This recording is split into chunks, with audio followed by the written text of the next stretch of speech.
Bishop Kowalski tells of his experiences in communist China. This talk was given at a Legion of Mary retreat at Notre Dame, Indiana. When I was ordained in 1911, I was sent to New Mexico. I was there for 14 years in New Mexico. No thought of going to China. 1925, the provincial got a letter from Rome, said, "You must send somebody to China. We have a mission there." He sent a circular letter. I got that. I said, if they can use me, I'll go. Immediately, I wrote my name. I wrote back. I said, I'll be willing to go if God wants me to go. And I sent a letter without signing my name.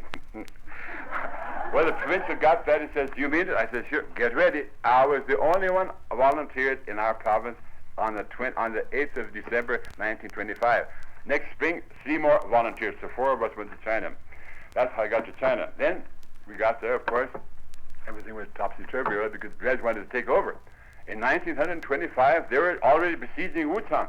When we were in the middle of the Pacific, we got radiograms saying, "The Reds are taking your place." No, he's going. We got to Shanghai, everything was topsy-turvy. It was all commotion there. They said, "You better go back, it's finished." So really, we had to stay in Shanghai 1 month before the things were quiet enough we could go up. We went up the river then, on a riverboat from Shanghai to Wuchang, about 600 miles up the river. And then everything was already in the hands of communists. In 1926, this was October 1926. When we got there, everything was topsy-turvy. Well, we had the communists, and they were very snotty. They were very bad, I tell you. However, they didn't dare to go to the limit. At that time, they were not strong enough. So from 1926, October, until about July 1927, we had the communists there. And believe me, it was not so nice. We had what they call house arrest. We couldn't do as we pleased. Then 1927, they had to retreat because the foreigners were still in power. They had, where I'm in Wuchang, that's on the Yangtze, and the Yangtze there is a pretty good-sized river. And in summer, it has 100 feet of water, so ocean boats can come right up to Wuchang. So therefore, we had boats, the foreigners, they had concessions there. Americans and Japanese, German, French, they all had their gunboats there, and so therefore the Reds, well, they didn't dare. They didn't dare to go any further. So they retreated then, that time. That was 1927. Then we began to reconstruct in 27, 28, 29, and then in 30 we had all kind of trouble with these Reds that went away. They turned bandits, and they began to take, one of our fathers was taken hostage, and we had to pay $3,000 to get him out. So that was banditry we had that time. Then, after that, in 1937, the Japs began. They realized if now or never, see, China is beginning to be reformed, reconstructed under Chiang Kai-shek. Now, I'll tell you, Chiang Kai-shek is a very good man, and it would have been wonderful for the church, but these communists in the States smeared him, and everybody thought he was bad because of the influence of communism here. All right. So therefore, they retreated. That 1927, and 37, the Japs began with bombs. They began to throw bombs down there. We had 1 whole year raids, and I'll tell you, if you're not in the raid, you don't know what it is. You can read about it. It's not the same thing. It's really very bad. And so therefore, we had them for 1 year. The nearest any bomb come to our mission was about 200 feet. The Sisters of Charity had a adjoining mission. And the Japs that time were aiming for a general, supposedly, on the other side of the street. They missed him, and the 1 bomb fell into the sister's garden. That was 25 pounds, a baby bomb. Not H-bomb, a baby bomb, 25 pounds. When that hit the garden, it made a crater about 30 feet in diameter, and there was a tree there, just shattered the tree to pieces. The windows on the sister's side there were broken. Baby bombs. Then they began to drop other bombs, so that within 2 weeks, they had demolished a few blocks of houses near us, and they brought the dead and wounded to our sister's hospital there. So that was our initiation to raids. We had that for 1 whole year. In 1938, October, the Japs come in as victors, and then we had Japanese for 8 years. Since they were foreign, Japanese, they couldn't occupy the whole country. They occupied the lines of communication, the port cities. But the inside was still more or less free. However, the Japs were determined to get all foreigners out. They want to occupy all Asia, all China particularly. So therefore, they took over, I'd say, in 1938. Then my predecessor, Bishop Espelage, by the way, Espel is Aspen, and Espelage, his name in that escutcheon was Espel Branch. That's the association. So therefore, that my predecessor died in 1940. He was just sick, had been sick for some months, so he died whilst the Japanese were there. We buried him there. That was in 1940. By the way, his brother was made Bishop of Gallup, New Mexico, that same year. So therefore, in 1940 he died. Then things were going from bad to worse, so then in 1941 I was elected. Not because of any other quality, because I happened to be the oldest one. That's how they picked me out. And then the telegram came from the apostolic delegate. It happened to be again on the 8th of December, 1941. That was the Pearl Harbor. You heard of Pearl Harbor? Well, on that day, we were confined in our home. The Japanese officer came in, well, we destroyed your Navy. America's finished. That's the only news we had from the Japanese officers. Then, well, I say, the Japs were there on the 8th of December, 1941. And then, this is December. And the apostolic delegate said, have yourself consecrated soon because we don't know what's going to happen. This was 8th of December. Then I called the Italian bishop across the river and the Irish bishop, Bishop Galvin, to come over, and on the 11th of January, I was consecrated in Wuchang, my cathedral, in the presence of the Japanese military. They looked on, but of course they didn't make any fuss about it. So that was, I was consecrated in 1942. Then in 43, they put all the foreigners on the boat in Wuchang and took us down to Shanghai, where we had a big high school, middle school they call it down there, and about 3 stories, and they put 2,000 so-called foreign enemies there, Americans, British, Dutch, and Canadians and all that. They were all put on boat and put down to Shanghai in that big concentration camp. We were in concentration there. There was a big wall around the whole place, barbed wire, and we had to stay in that building. Well, it wasn't too bad as far as religion concerned, because we had a place where we could say Mass, at least some of the fathers in some private room up there. Then twice a day, with a tin can or something, we got our soup. We're in the soup land out there. That was Japanese concentration until 1945, when the Japs collapsed. Then when they collapsed, of course, they had to get out, and the Americans came in, and of course, they bombed them out too for some time. Then it was trouble of coming back from Shanghai to Wuchang. That was all, I'd say, had been overrun by the Japanese, so there was danger all the way around, still from the bandits. So anyhow, we finally got passage up the river on an American LST boat. If you ever hear LST boat, those are the boats they used in the war. And the American government donated them to the Chinese national government. So we come up on one of those boats and come back to Wuchang, and of course everything was destroyed. Oh, it was sad. The Americans and the Chinese began to bomb the Japanese then. And I'll tell you, on the other side of the river, I am on Wuchang, south side, and Hong Kong on the north side, the cathedral was hit directly. See, there was Italians, and the Italians and Germans and Japanese were together, if you remember. See, therefore, they were enemies. And the Chinese purposely, directly hit that cathedral. There's nothing left but a part of the front wall and rear wall. The bishop there, bishop who consecrated me, he was killed by a shrapnel. Priests, sisters were killed during those raids. And sometimes whole blocks in Hong Kong were just obliterated. I'll tell you what, there's no exaggeration. Where had been buildings, nice buildings, there was nothing but a pile of rubbish. And that was these ordinary bombs. Of course, some were about several hundred pounds, but not these H bombs. So that's what we found out when we come back then. Well, we tried to reconstruct. This is, I say, 46 already. 46, 47, we tried to do the best. Some of our churches were completely demolished. Many were more damaged. But however, none on our American side were killed. Then, in 1947, we heard that communists began to come down from the north again. Well, of course, that was again some more commotion. So then, in 48, all of the Americans had to go away. Our provincial called all of us, get out of China, come back to the States. The sisters, I had 5 communities of sisters there. The Charities, the Notre Dame, the La Crosse, and the Oldenburg, they all had to get out immediately. And the American government helped by sending transport planes to Hong Kong. And what the sisters could carry and the fathers in their hands, they got on the plane and were put down to Shanghai, eventually crossed the Pacific back home.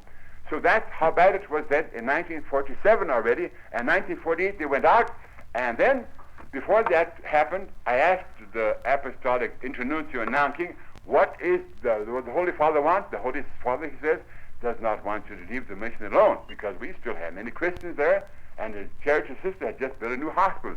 So then he says, well, he'd rather see you stay. I said, I am glad to know that. So I stayed, and my Vicar General, Father Siegfried Schneider, my Vicar General at that time, he stayed with me, and the third father down this river, he was the superior of the Franciscans. We stayed to face the music. So therefore, that was already in 48. And 49, the so-called Liberation Army marched into Wuchang. Well, it was all prearranged long before. You have no idea that perfect organization of these communists.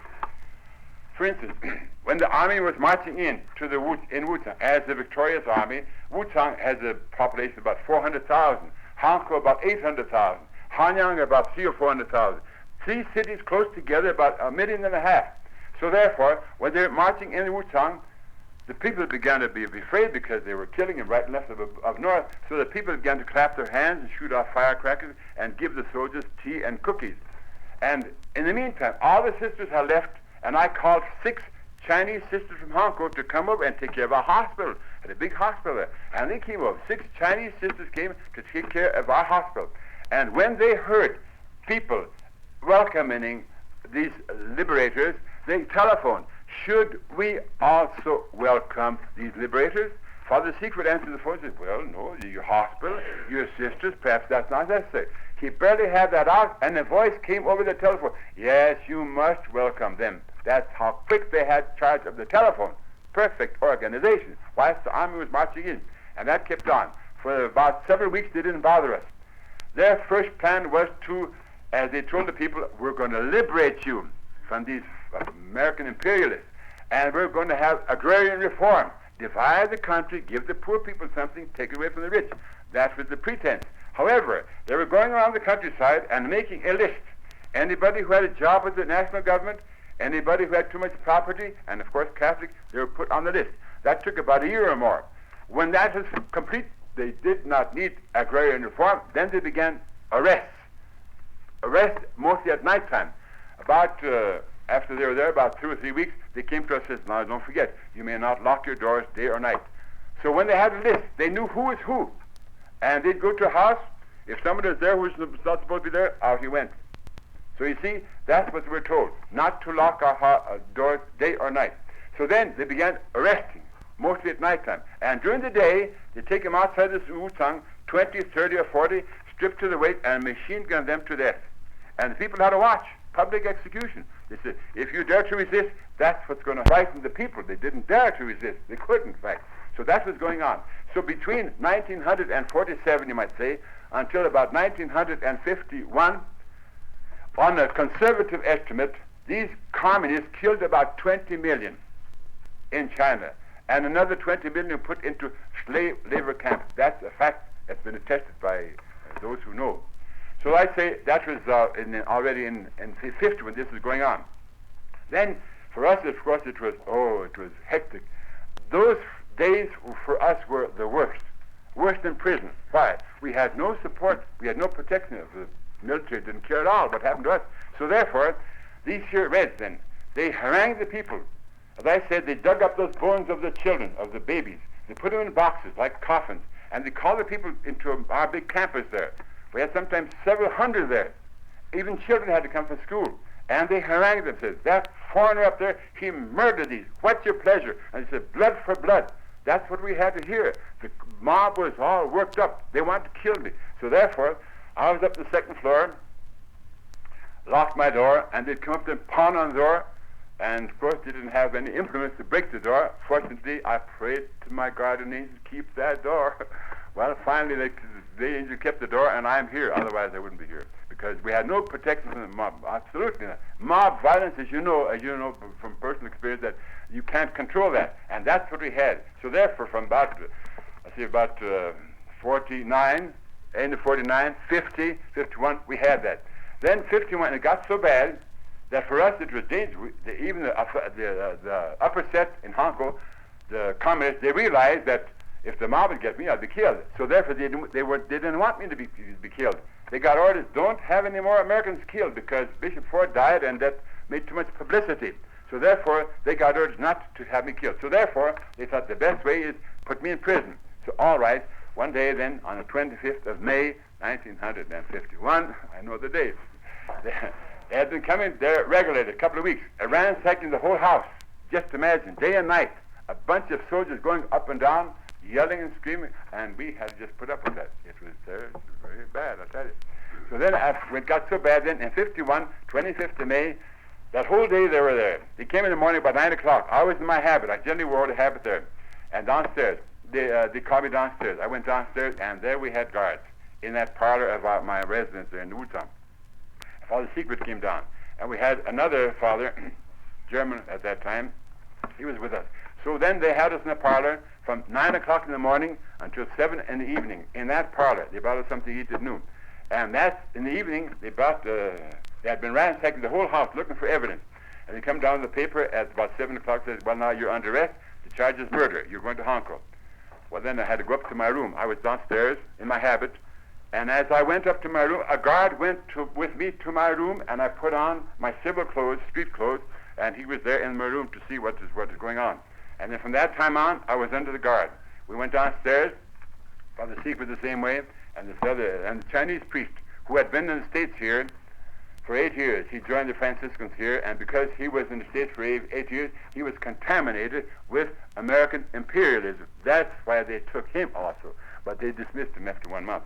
So then that evening, they put us, a guard, each of us had a guard. They took us from Wuchang, crossed the river to Hong Kong. There they put us into the police headquarters.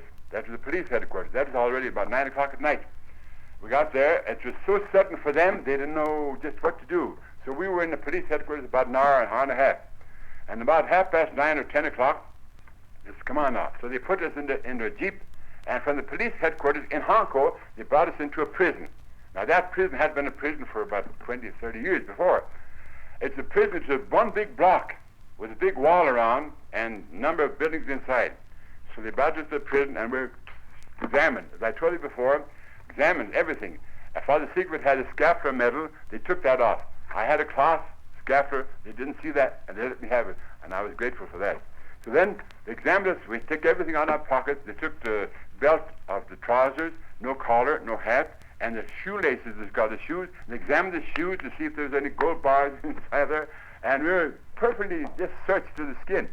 So then, when that was finished, just come on now. So then a guard took me upstairs and then put me in my cell. I have 3 different cells in the prison. The first cell is about 24 feet long by 8 feet wide. And then that is all about 10 o'clock at night. And there must have been, in that particular quarter, there must have been about 12 cells. The whole thing, I said, was several buildings. There must have been about 800 or 900 prisoners altogether, the whole business. So then they brought me upstairs in that cell. Now that cell was simply empty. There was a wooden floor and a bright light in the morning in the ceiling. I was in prison in the prison for 28 months, and every night a bright light all night.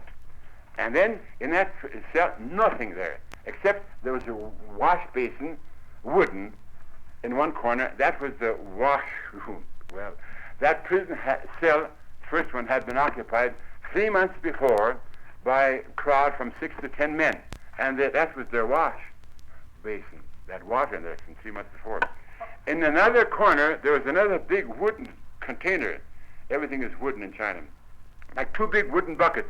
That was the WC, without the W, without the C, understand? And that was used by my predecessors in that prison cell, about 6 or 10 men, and they filled up that WC, and they went out, and that was not taken out. This was the 28th of May, very hot, and that room was air-conditioned. I tell you, I couldn't breathe. It was thick, because that pot was full, and that was in a hot room for 3 months. Can you imagine? So I was, in the beginning, I was almost dizzy. Anyhow, that is my introduction to prison life. Well, about half an hour later, everything was quiet. I had an idea. It was a pretty big place, bright light, and the guard, there was a peephole in the door. The big bars on the window behind, 8 feet above the floor, and the door was padlocked, and a peephole in the door. And the guard looked in and said, "Go to sleep." Well, I say I went to my civil clothes. There was nothing there but the floor. I took off my coat, made a kind of a pillow on the floor, and I laid me down to sleep. Well, I didn't sleep. I couldn't. I began to wonder. I thought, well, surely they'll get us out after 3-4 days. I thought surely we'd be dismissed. That's what they were doing up north. So then I wasn't exactly afraid. Then about 10 o'clock or so, a little after, in the silence of the night, I heard somewhere they're trying out Victor records. And the record that I heard was way down south upon the Swanee River. That was my introduction. Give me thoughts for meditation, far, far from home and all that. So that was my introduction. Then, next morning, about 4 o'clock, this is the end of May. It's light, about 4 o'clock, they banged some kind of a iron plate down below, and that meant get up. So the guard looked in, get up. Well, I sat up, and I was up. That's all I could do. Nothing else to do. I didn't feel like washing. So then I saw there was a big placard on the wall, the rules for the prison. I can give you the gist of them. The gist of them was this: remember, you have no will of your own. I had been a Franciscan for 50 years. I celebrated my golden jubilee as a Franciscan in prison. So you see, St. Francis must have approved. So anyhow, the first, you have no will of your own. Don't do anything except the guard tells you, except according to rule. Don't give anything, don't take anything, don't talk anything except that Chinese, and sit in the middle of the floor for 2 hours, and then go up and down for 10 minutes. That was the general way. Then about twice a day they bring something to eat. Well, I don't like to talk about that because it's spoil their appetite before dinner. Because they don't know much about hygiene over there, you see. And they bring their food. It was first, in the beginning, it was rice. 2 big wooden buckets of rice and 2 big wooden buckets of leaves in hot water. That's all. That's the vegetable. So they put that in a bowl, Chinese bowl, and 2 chopsticks. And they gave each prisoner a bowl of that rice, another bowl of this here leaves, and chopsticks. Well, I say I was so nauseous, I simply could not eat even I wanted. I simply couldn't. The room was so thick. So then, after half an hour, pushed that thing back again and took it away. Well, since I was not eating, the guards noticed that, and they took the doctor. They told the doctor there was a doctor on that floor, take care that they wouldn't be died. So the doctor came in to my cell. He said, "What's the matter? Why aren't you eating?" Well, I said, "That pot that stinks. How nauseous." Well, and he took me out to his office on the same floor, and the guard went with me, and he examined me with a stethoscope, and then, well, he prescribed Calumet. He thought I needed Calumet for my stomach. I said, "I don't need Calumet." Well, he said, "All right, I won't force it," but he was all right. Then he began to say, "Well, now, why did they arrest you? What crime did you do?" I said, "Crime? I'm an American citizen, and I'm a priest, bishop, Catholic bishop." "No," he said, "there are other Americans here, and of course Catholics around too." Of course, when he began talking like that, the guards noticed we were not talking medicine. The guards, "Come on." So the guard took me back to my cell then. And as a result of that visit, since the doctor said, "Well, that old man, he has to have something besides that rice," so they give me a biscuit, and then an egg, 1 egg, a boiled egg. Well, it was all right, not quite boiled, because they don't waste any fuel on boiling. So then they sent me an egg a few times. It was half boiled, and there's one of these, I'd say medieval. You know what medieval means? Well, that's the kind of... Anyhow, I said, never mind the egg. So then that's what's going. Now, as I say, I can't tell you everything, but about 3 days later, I thought, now we're going. Guys, come on. So as I told you before, I had no trouser belt, no shoelaces, and he said, "Come on." I put on my coat and had to hold my trouser because they came up. And I thought, here's we go. And I got out of my door, had to go downstairs, and he back with a gun and a bayonet, downstairs.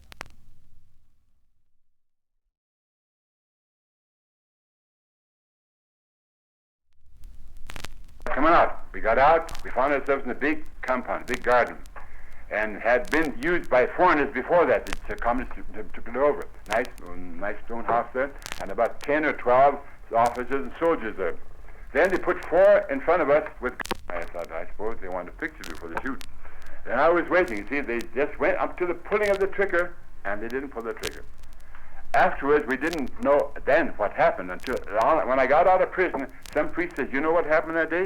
On that very day, there was a big crowd in this garden, and 4 of them with guns got into the jeep with us." And I thought, now this is it. So again, I made an act of perfect resignation, and after half an hour, come back to the prison. He come back to the prison, took off the handcuffs, and back to my cell again. Well,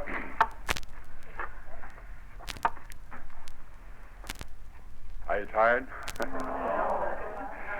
When I got back to the prison, of course it was just hot. And I was sitting in the middle of the floor, according to rules, and it was very hot. It was, as I say, this is the end of May, and very hot outside. And I sat in there, I was all sweated up. And then I had a rag. Just before I went up to the prison, Father Secret handed me a towel, and I began to fan myself with that towel. And the guard looked in and said, "Don't fan yourself." I put that down. And of course, I'd been sitting on that floor for several days. I got blisters. I couldn't help moving.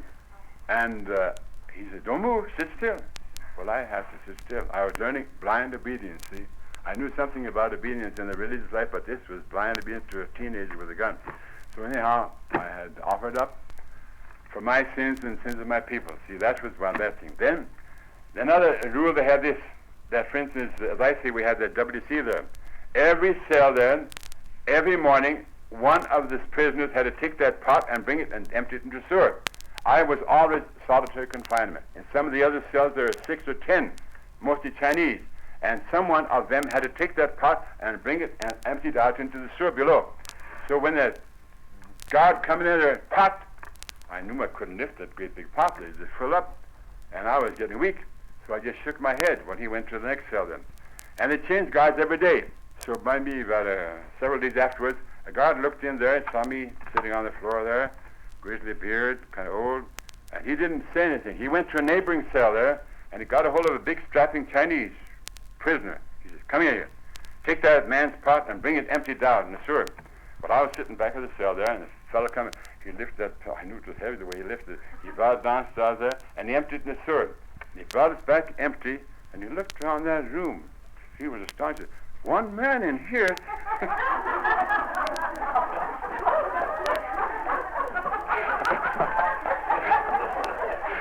So he had reason.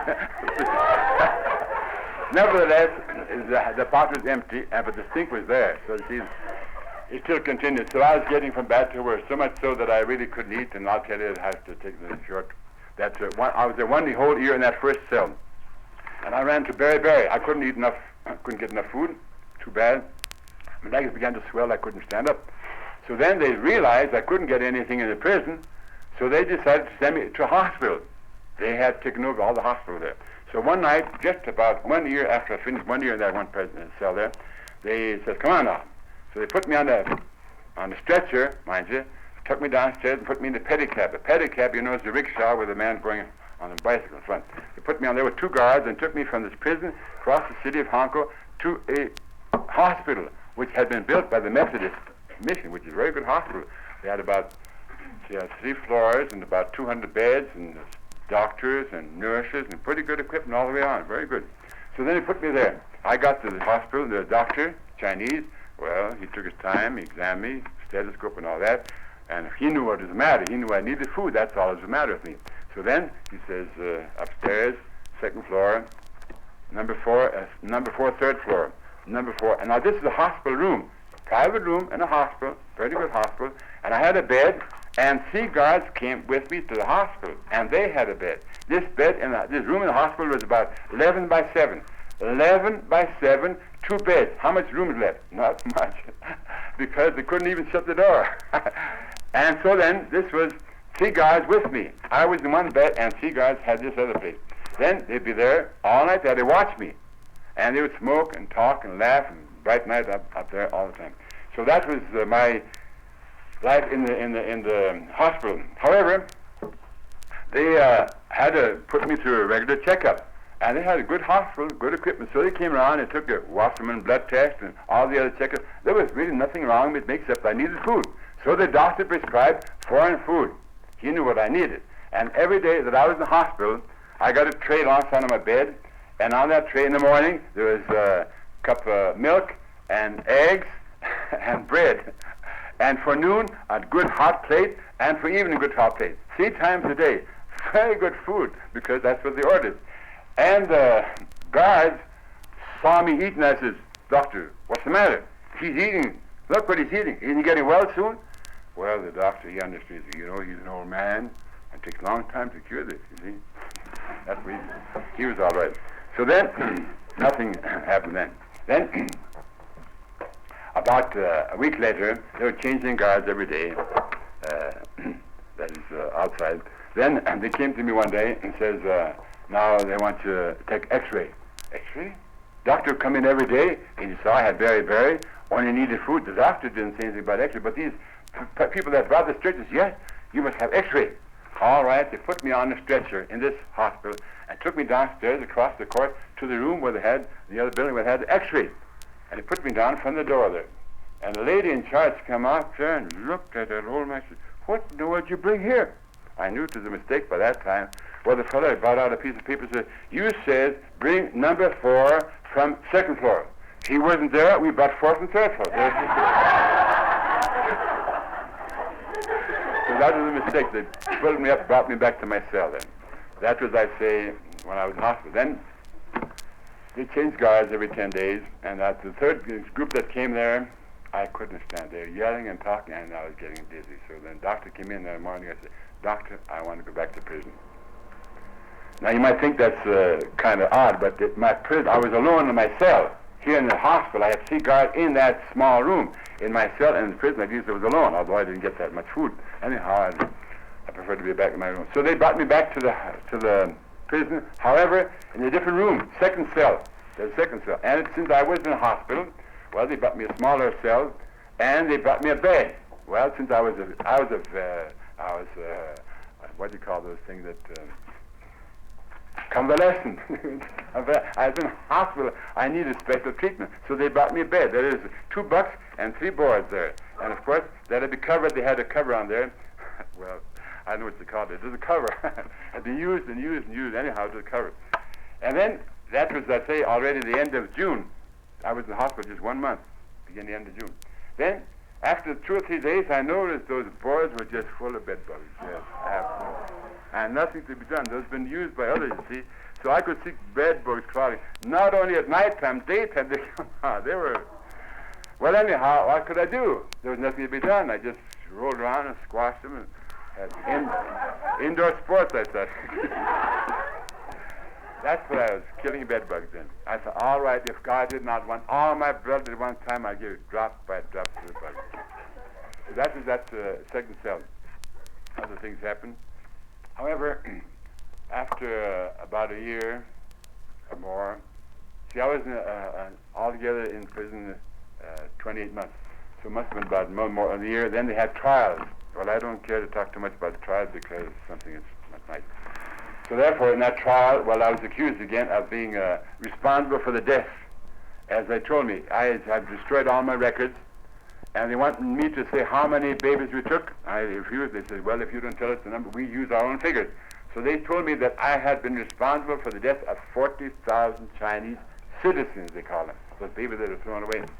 So that way, I destroyed all those records. Then, that first trial then was regarding this year, my murder case, that because I was responsible, didn't have a good place, no doctor, no nurses, no medicine, and most people died. Surely they died. They came in a dying condition. They couldn't help. So that was the charge. Then after, because of all those things, well, I was condemned to 3 more years in prison, and Father Secret, being the procurator, the treasurer, he was condemned to 5 more years in prison. That was the end of that first trial. They brought us back to prison then.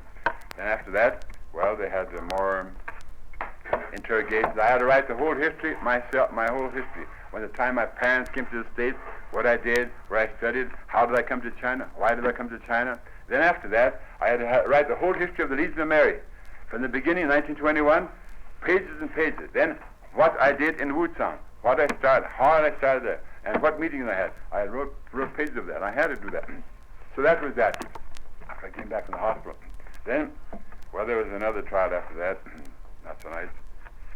Then there was a question of getting us out. After the second trial, all kind of interrogations, they had decided to take us out. We had no idea what was happening. They never told us anything, just come, go, come, go. So then, after the second trial, they asked us now. They told us, now you write down on a paper what you want to take when you go from here. Well, we didn't know. I thought perhaps we're going to some other prison. So I told them I want all my personal effects, my clothes, my episcopal paraphernalia, and all that. So I put that on a paper and give that to them. Then they sent me back to myself. Then when they found out I had the Legion, that was more important. See, I was first accused of American imperialism because at that time the Korean War was on. Americans were the number one enemy. Well, that didn't make an impression. Then I was accused of murder. Well, they told me they could have solved me for murder because they were murdering right and left. However, the Legion of Mary, that was the worst triumph. In Chinese, the Legion of Mary means Holy Mother Army. You can imagine what effect that means on Chinese. Army, it must be liquidated. Holy Army, see, that's what that was interpretation. Army, Holy Mother, that's something that must be prohibited. So therefore, that was the way they arranged the questions. When finally they got me on another interrogation, they arranged questions that I couldn't deny. They said, "You started the Legion?" Yes. "You had meetings there?" Yes. I couldn't deny it. "And you told them that you were the Blue Army and we're the Red Army?" Yes. "And you told them that although we are under the Soviet, that we are the Devil's Army?" Yes. I told them all in my meeting. I told them just that. "And you told them we had to fight the Devil's Army?" Yes. "That you'll be victorious?" Yes. All that was true, because that's just what I said in the meeting. And they went over there and made those legionnaires tell them what I said, and they told them. They had to tell them. So then when they were satisfied, I was confessing to what they accused me of. So they went aside. Always somebody knew English there in every crowd. So then they confessed. They brought back the piece of paper, and they said, "Now you write down those answers on the paper." I did. And they looked them over again. Then they gave me another piece of paper and said, "Now whatever you wrote here, you write here. The same answers. Don't change anything." And whilst I was writing, they took my photograph, me writing this thing. And after that, they put my picture and this here photostatic copy in their paper. And says, "Look, he confessed to the crimes of which we accused him." That's the thing. And by the way, I was shot, half shot. I mean, my photograph was taken in the prison. And always, that was summertime, in BVDs. You never saw a bishop in BVDs. But that's the way they were dressed in the prison. It was hot, very hot. Most of the prisoners just had shorts, just loincloths, but I had just BVDs there. So then that BVDs, and then my photostatic copy of my letter there, published in their paper, because that's what they wanted. They wanted me to confess that. Well, I confessed that. Then they tried to, then they began to take us out. Well, they first brought everything. This was in prison. Brought back my hat and collar and belt, shoestring, and everything else, plus also some Chinese money and American money. Then they took Father Secret and myself from the prison to this police headquarters. And we sat there, couldn't talk to one another because the guards were with us there. And we sat in the police headquarters about 4 hours. They said, "Come on now." They took us back in the jeep, brought us back to prison, and took everything away. Now that happened 3 times. We just didn't know what to make of it. And I thought, just give up all hopes of getting out. In fact, I was so closely watched that for 1 whole year, not a word came out of the United States. So they were saying, "Make your message from me." They said, "He's surely dead." There's no, because they've been killing other priests. So they were saying, "Message from me already dead," because the presumption was I was already dead. That's how close they had me, because after all, we not only changed cells, I was in 2 different prisons and 3 different cells altogether, and always watched very closely. So as I say, that is in general. Finally, after the 3rd time, they took me out alone, and they gave me back what I took, and they brought the trunk in which those things were put, and finally they took me across the river and put me on a train. This was in central China. 2 guards with a revolver on a train, put me in the train there, and took me down to Canton. There we had changed trains. And Canton, I had to stay in a boarding house, 2 guards with me, watching me all night, and then another train the next morning to Kowloon, that's the end of Red China. And got to the gate there, barbed wire gate, and 2 guards with a revolver took me right to the gate and says, "You get out and never come back to China." That's how I got out of China. Of course, whilst I was in prison, I realized I was a religious and a priest, and I had to make some kind of a spiritual program for myself, because I'd go nuts, that's what you say. Because there was nothing to do. I had to sit in the middle of the floor and nothing to do. You may have read Culver in China. Father Green had his mass He could say Mass a day, his breviary, and everything, in his own house. I was in solitary confinement, all that. Nothing to do. So then, whatever I could remember of the Mass, of the office, my rosary I could pray only on my fingers. They took everything away. And then kept on praying and meditating, but even that, I said, the days are very, very long and not so easy. But I tell you, it was due to the prayers here. See, the sisters that were with me in China, they had all the children to praying for me, and no doubt that is the thing that made it possible for me to put up with it. Because although I was not really internally, never really seriously sick, everything was all right inside, only I needed food. Still, what I went through, to be able to go through that, one would have to have unlimited trust and faith in God, and unlimited patience. You have no idea what that means, patience. And third, a good stomach, because that food was simply not right. What happened to the priest that was with you? The Chinese priest was with us 1 month in the prison. Because he was Chinese, they dismissed him after 1 month. So, but only Father Secret and I. And I didn't know where he was, but in the prison we had this rule that the prisoners all had to be clipped, head and beard, once a month.